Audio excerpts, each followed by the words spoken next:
May mga lugar sa daigdig na kahit ang mga gobyerno ay nagsasabing, hindi. Hinding-hindi pwede.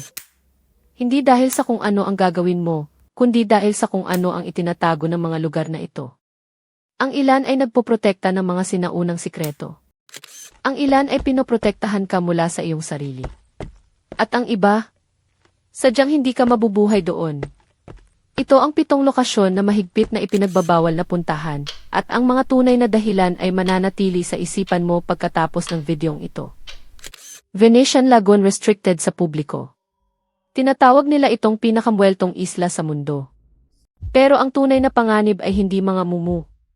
Matatagpuan sa pagitan ng Venice at Lido, ang Poveglia ay may reputasyong nagpapatakot kahit sa mga lokal na mangingisda. Noong panahon ng bubonic plague, ginamit ng Venice ang maliit na islang ito bilang tapunan, hindi lang ng mga may sakit, kundi ng mga naghihingalo at mga patay na. Tinatayang 160,000 bangkay ang sinunog at inilibing dito sa loob ng ilang siglo. Ang lupa mismo ay binubuo ng mahigit 50% na abo ng tao. Noong 1922, isang mental asylum ang itinayo sa ibabaw nito.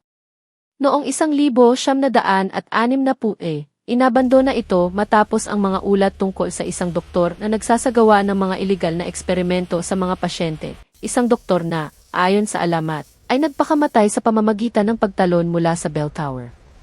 Ipinagbawal ng gobyerno ng Italy ang pagpunta rito dahil sa panganib ng natutulog na plague bakterya sa lupa.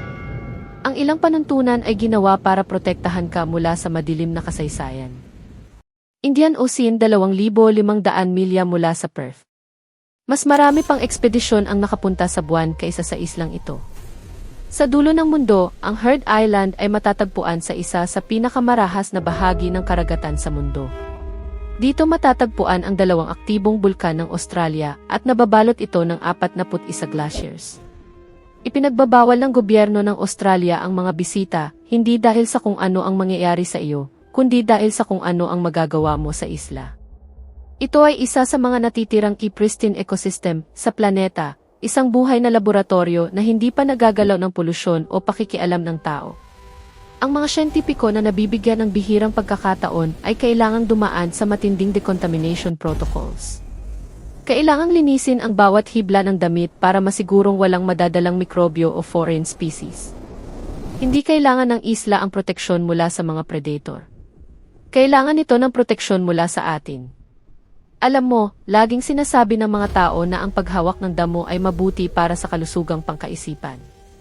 Ngunit sa ilang mga lugar, ang damo ay nakakaapekto pabalik. Southern Ural Mountains populasyon, 16,000. Ito ay isang lungsod na gumagana, pero kailanman ay hindi ka papayagang makapasok. Karamihan sa mga bawal na lugar ay mga guho o natural reserves. Ang Mesgorje ay hindi ganoon. Isa itong totoong bayan na may mga paaralan at tindahan, pero hindi ito lumalabas sa mga komersyal na mapa. Walang mga karatula sa daan na nakaturo rito, at oras na lumapit ka, sasalubungin ka ng mga armadong sundalo. Ang bayan ay ginawa para pagsilbihan ang isang classified facility sa loob ng Mount Yamantau, isang bundok na hinukay ng mga Soviets, kung saan naniniwala ang Western intelligence na may itinatagong malaking sikreto. Ang mga teorya ay mula sa isang higanting nuclear bunker hanggang sa control point ng Dead Hand system ng Russia, isang automated nuclear retaliation mechanism na magpapakawala ng missiles kahit patay na ang lahat ng commander ng Russia. Ang mga residente rito ay namumuhay ng norma sa ibabaw ng marahil ay pinakamapanganib na sikreto sa mundo. May prefecture 2,000 panandang pandagdag taong gulang. Ito ay itinayong muli ng 62 beses. Isang pamilya lang sa buong mundo ang pwedeng pumasok. Ang Icy Grand Shrine ang itinuturing na pinakasagradong lugar sa relihiyong Shinto, ang tahanan ni Amaterasu, ang diyosa ng araw. Itinayo ng walang kahit isang pako gamit ang mga sinaunang teknik, nakatayo na ito ng mahigit 2,000 taon, pero muli itong itinatayo mula sa simula bawat 20 taon sa ritual na tinatawag na Shikinen Sengu. Ang loob ng santuwaryo ay para lamang sa chief priest o priestess, na laging miyembro ng Imperial Royal Family ng Japan. Hindi politiko. Hindi artista. Kahit ang pinakamadasaling deboto ay hindi pwedeng pumasok. Ang publiko ay pwedeng maglakad sa kagubatan sa paligid, pero ang shrine mismo ay nananatili sa likod ng mga bakod na kahoy. May mga sagradong bagay na pinoprotektahan hindi ng kandado, kundi ng daan-daang taong tradisyon. Ancient Hierapolis na diskobre noong 2011. Naniniwala ang mga sinaunang Greeks na ang kuweba na ito ang pintuan patungo sa underworld.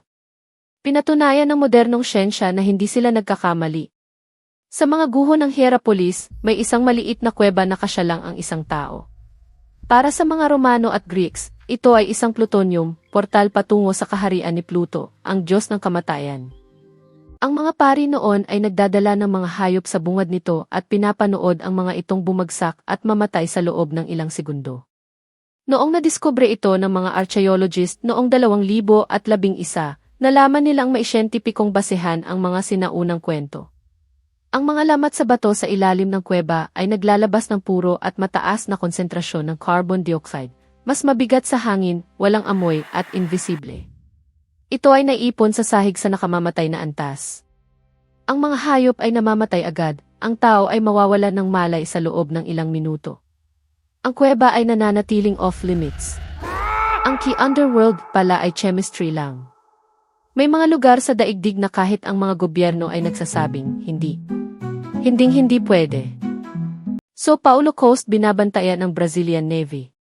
Mayroong isang ahas sa bawat 11 square feet na lupa. Ang Brazilian Navy ay nagpapatrolya sa dagat. Hindi ka pwedeng pumunta rito. At maniwala ka, hindi mo gugustuhin. Dito matatagpuan ang Golden Lancehead Viper na wala kahit saan sa mundo kundi dito lang. Dahil walang mga hayop sa lupa na makakain, ang mga ahas na ito ay nag-evolve para manghuli ng mga ibon. Ang kanilang kamandag ay naging napakatindi, sapat na para mapatay ang isang ibon habang lumilipad para hindi na ito makalayo.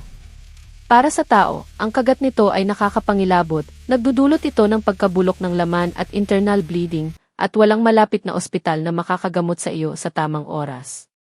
Ipinagbawal ng gobyerno ng Brazil ang lahat ng sibilyan sa isla. Ang tanging exception ay para sa ilang mga researchers na ayon sa batas ay kailangang magsama ng isang doktor sa kanilang pagbisita. At sa hindi inaasahang pagkakataon mas malala pa ang susunod na lokasyon. Psikolohikal nitong pinipigilan ang pag-alis o pag-drop off ng mga manonood. Andaman Islands, India aktibong ipinagtatanggol. Ito ang tanging lugar sa mundo kung saan ang Key Forbidden Sign ay gumagamit ng pana. Ang North Sentinel Island ay hindi bawal dahil sa kung anong nasa lupa o dahil sa sikreto ng gobyerno.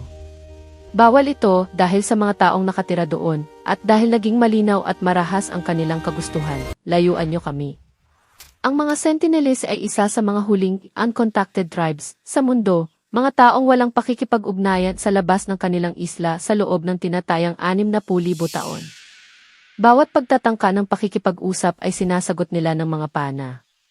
2 mangingisda noong 2006 at isang missionary noong 2018 ang napatay matapos silang mapadpad o pilit na pumasok sa isla.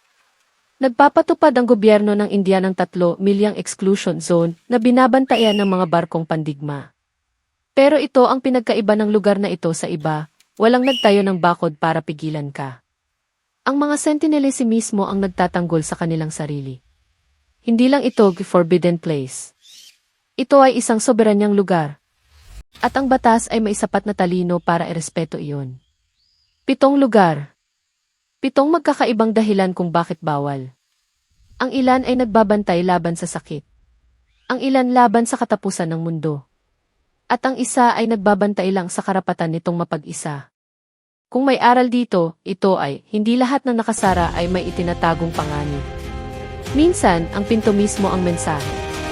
Kung gusto mong makakita pa ng mga lugar na ayaw ipakita ng mundo sa iyo, mag-subscribe ka na. Marami pa tayong susuriin.